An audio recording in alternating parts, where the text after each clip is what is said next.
Bismillahirrahmanirrahim. Assalamualaikum warahmatullahi wabarakatuh.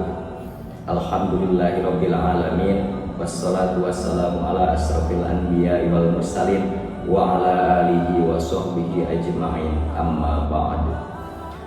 Selamat pagi menjelang siang sahabat Awing. Pada kesempatan kali ini saya akan menceritakan beberapa hal tentang gaib sebagaimana dijelaskan dalam Al-Quran, wa ma khalaqtul jinna wal insa illa liya'budun. Tidak semata-mata Allah menciptakan manusia dan jin hanya untuk beribadah. Berarti yang namanya jin, setan, dan makhluk gaib itu ada, tapi tidak kasat mata.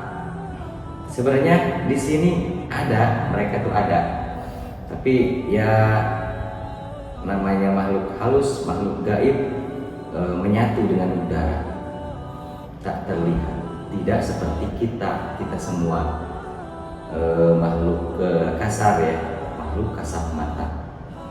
Kita hewan, tumbuhan, segala macam yang ada di muka bumi ini, semuanya makhluk terlihat. Saya akan menjelaskan tentang makhluk gaib, terutama biasanya di tempat-tempat yang dibilang angker gitu bahasanya, dan atau tempat-tempat yang biasa tempat proyek gitu misalkan. Kenapa? Biasanya saya dulu pernah harus ada syukuran gitu di proyek. Nah, kenapa harus seperti itu? Setiap daerah berbeda-beda. Misal di daerah Sumatera, bagaimana kita harus menyikapinya, daerah luar Jawa, Kalimantan, sebagainya. Kita ada adat istiadat berbeda-beda bagaimana menghormati makhluk gaib yang ada di sana. Nah, sedikit saya akan menceritakan keanehan-keanehan yang ada di proyek yang pernah saya alami. Jadi dulu waktu saya ada proyek swasta di Kalimantan, pada waktu itu singkat cerita sedang mengerjakan proyek pembangunan mes dan fasilitas untuk tambang. Nah, di sana saya pas pertama ke sana biasanya bismillah dulu, biasa dari rumah gitu kan, misalkan mau ke site, mau ke proyek, bismillah dulu, bismillahirrahmanirrahim, la haula wala quwata illa billah. Nah, saya biasanya dalam hati ditekadkan atau diucapkan gitu dalam hati, punten yang punya kawasan. Maksudnya apa? Jadi setiap daerah itu, setiap tempat itu ada penunggunya sebetulnya, tapi tak terlihat gitu kan. Itu ada yang biasanya jahil, ada yang enggak. Nah, di Kalimantan saya dulu itu pas masuk ke proyek itu kan rasanya aduh berat gitu kan. Berat kenapa? Karena auranya sangat besar gitu. Itu kan tempatnya jauh dari kerumunan, ditambang gitu kan, hawanya panas dari bawah, dari atas juga panas gitu kan. Nah, suatu ketika saya sedang bekerja, tepatnya di gudang handak, gudang bahan peledak. Waktu itu bekerja sama kawan-kawan dan ada yang kesurupan. Kenapa kesurupan? Ya mungkin dia banyak melamun gitu kan, tidak permisi ketika saat bekerja.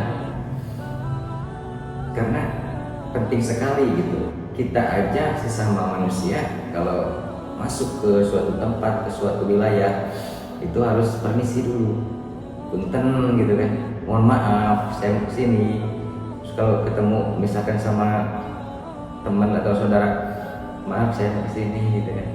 Nah sama halnya kita terhadap makhluk yang tak kasat mata, kita juga harus kulo nyuwun gitu bahasa Jawanya, atau permisi.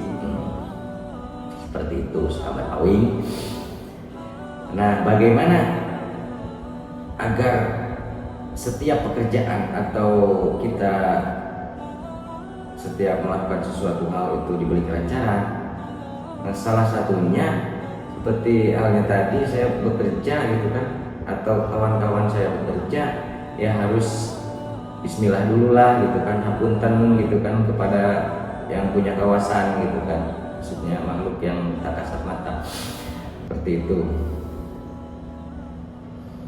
Sering saya mengalami kejadian karena dulu saya waktu muda basicnya di proyek gitu kan, ya banyak hal-hal yang terjadi, keanehan-keanehan gitu di luar logika gitu.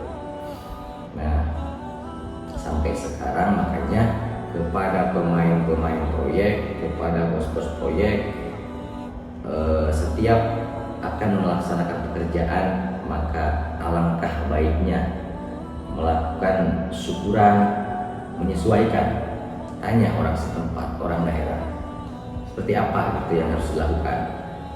Misalkan, oh di Cirebon nih sedang ada proyek harus nyembeli ayam, terus ayamnya ditaruh di setiap pojok gitu kan, gak apa-apa, ikutin aja gitu kan, ikutin aja aturannya gitu kan.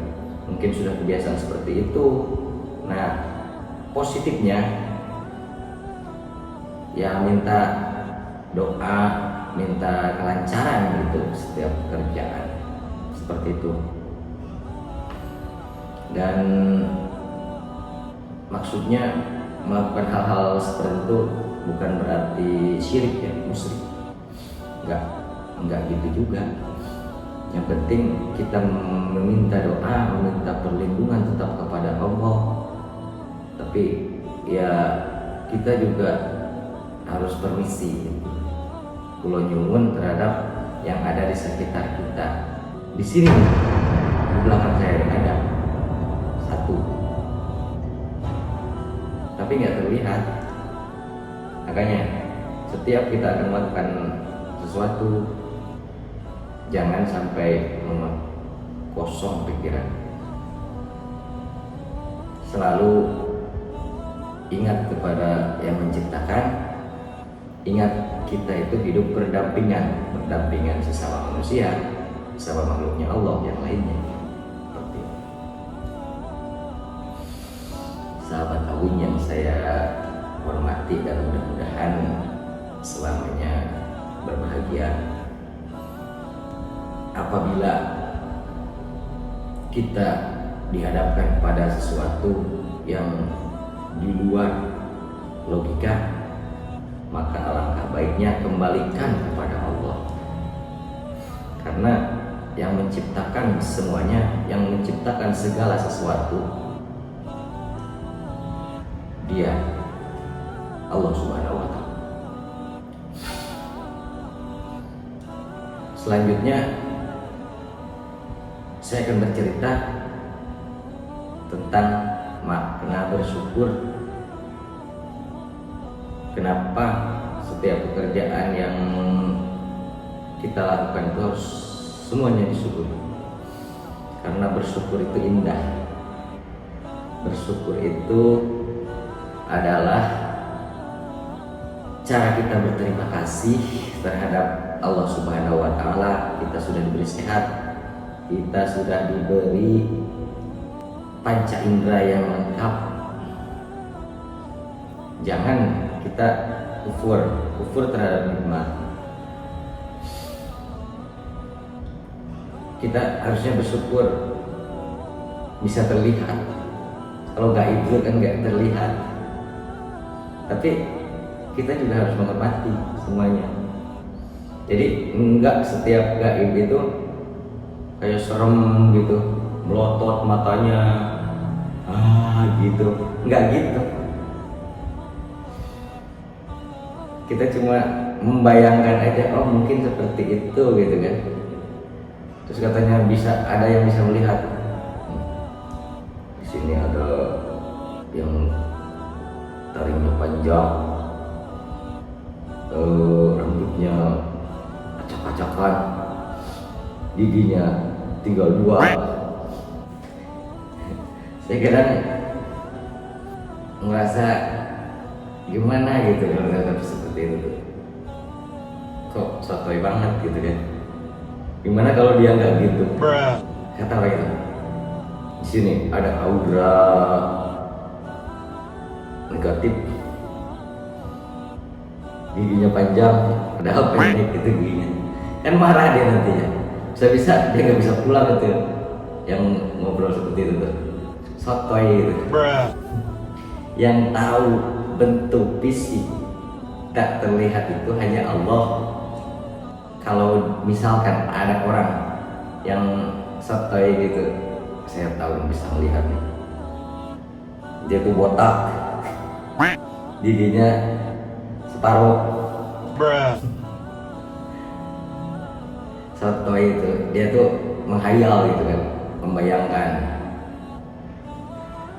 Dan kita juga bisa menjelma gitu, misalkan menjelma pengen apa gitu jadi siluman kodok, bisa, tinggal ikutin aja perilaku kodok gitu kan.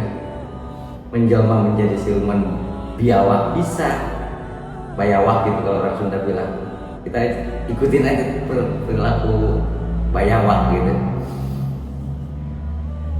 Jadi itu cuma sugesti, namanya sugesti. Jadi kita menghayal, membayangkan gitu kan. Tapi kadang ada juga orang yang bisa membayangkan tapi itu terjadi. Ada, itu sebuah anugerah filmnya. Baiklah, mungkin saya nggak akan berbicara panjang lebar. Sekian, dan apabila sahabat Awing ada yang punya saudara rekan kerja yang ingin desain atau rancang bangun tentang bangunan konstruksi, bisa hubungi nomor di bawah ini. Sekian, terima kasih. Wabillahi taufiq wal hidayah. Wassalamualaikum warahmatullahi wabarakatuh. Maaf atas segala kesalahan.